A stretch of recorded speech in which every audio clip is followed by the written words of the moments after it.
Em 1986, o maior desastre nuclear da história da humanidade acontecia bem aqui. Mas tem outro lado dessa história que até mesmo nos dias de hoje pode causar desastres que podem acontecer bem aqui no Brasil. Fica nesse vídeo para entender isso direito. Após uma explosão tão densa que lançou o núcleo radioativo de um reator diretamente para a atmosfera, a nuvem invisível de radiação percorreu a Europa inteira, dizimando a usina e a cidade. O que muita gente não sabe sobre isso é que o centro de controle que ficava no subsolo da usina ficou intacto.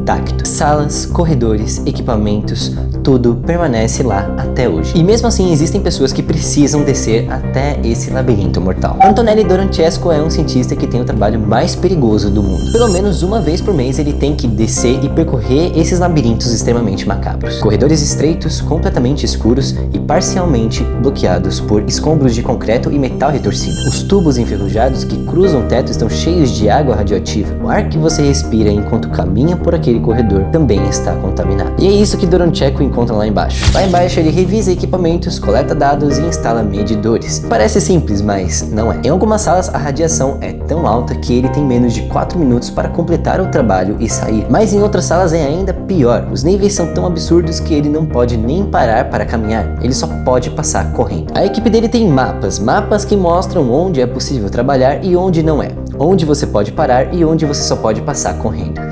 Mas tem algo muito mais perturbador lá embaixo. Esse lugar é como um labirinto de salas e corredores subterrâneos que ficam exatamente no centro de onde aconteceu toda a catástrofe. E dentro desse labirinto, espalhados por todo o canto, estão algumas das substâncias mais perigosas que existem no planeta. A principal delas tem o nome cório. Você nunca ouviu falar, né? Não me surpreende. O cório é uma substância que não existia antes de Chernobyl. Foi criado ali naquela noite de abril de 1986, quando o combustível nuclear derreteu sob temperaturas de milhares de graus Celsius e se fundiu com o concreto e o aço e a estrutura inteira do reator. O resultado foi simplesmente uma lava nuclear que escorreu por todos os cantos do prédio e solidificou e formou figuras grotescas por todo o interior da usina. A mais famosa delas tem um apelido. Se chama pata de elefante. Uma massa escura, irregular, pesada que parece uma pata de elefante de concreto, que emite radiação suficiente para matar um ser humano com menos de 2 minutos se você ficar parado na frente dela. Nos anos 80, alguém fotografou a pata de elefante usando uma câmera presa num carrinho de rodas, porque ninguém podia ficar no corredor por tempo suficiente para apertar o botão manualmente. Essa substância ainda está lá,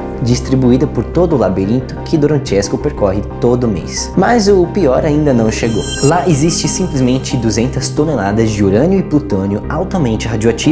E segundo a Agência Internacional de Energia Atômica, a previsão é que levar esse material para fora leve cerca de 40 anos. E parte desse combustível está em locais completamente inacessíveis, enterrado sob camadas e mais camadas de concreto despejado logo depois da explosão na tentativa de conter a catástrofe. Em outras palavras, eles não sabem exatamente o que tem lá embaixo. É por isso que o trabalho de Doroncesco existe. Ele desce para medir, para instalar sensores e para retirar amostras das partes que estão acessíveis, para assim tentar, com os dados que consegue coletar, entender o comportamento do que não se consegue alcançar. Agora, por cima de tudo isso, existe uma estrutura que a maioria das pessoas nunca viu, mas que é uma das maiores obras de engenharia da história moderna: o novo confinamento seguro. Um domo de aço colossal mais alto do que a Estátua da Liberdade, construído para vedar hermeticamente o reator 4 por 100 anos. Ele foi erguido ao lado do reator e depois deslizado sobre ele, porque aproximar trabalhadores demais durante a construção seria letal. 100 anos de proteção.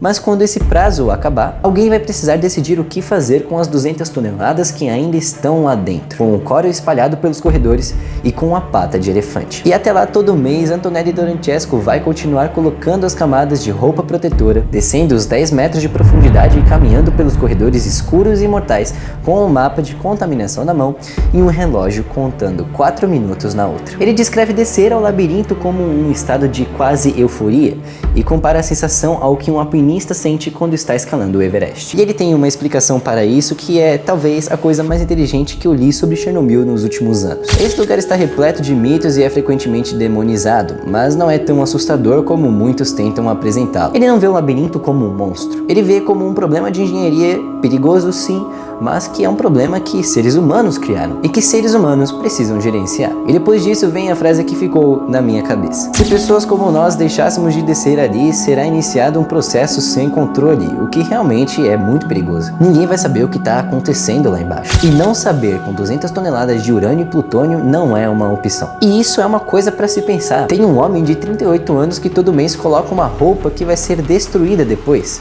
Ele desce num labirinto que não deveria existir e trabalha contra o relógio em salas que podem te matar. Chernobyl explodiu há quase 40 anos e ainda não acabou. Nunca vai acabar completamente durante as nossas vidas. E, enquanto isso, lá embaixo, no escuro, entre paredes radioativas e formações de lava nuclear, tem alguém fazendo o seu trabalho. Mês após mês, ano após ano. Agora você pode continuar consumindo conteúdos aleatórios aqui no YouTube, ou você pode se inscrever no meu canal e escolher os seus próximos 8 minutos de pura loucura. Se você curtiu esse vídeo, por favor, não esqueça de deixar esse like, esses vídeos dão muito trabalho. E se você quiser acompanhar os nossos próximos lançamentos, por favor, toque no sininho das notificações aqui embaixo para sempre receber as nossas notificações.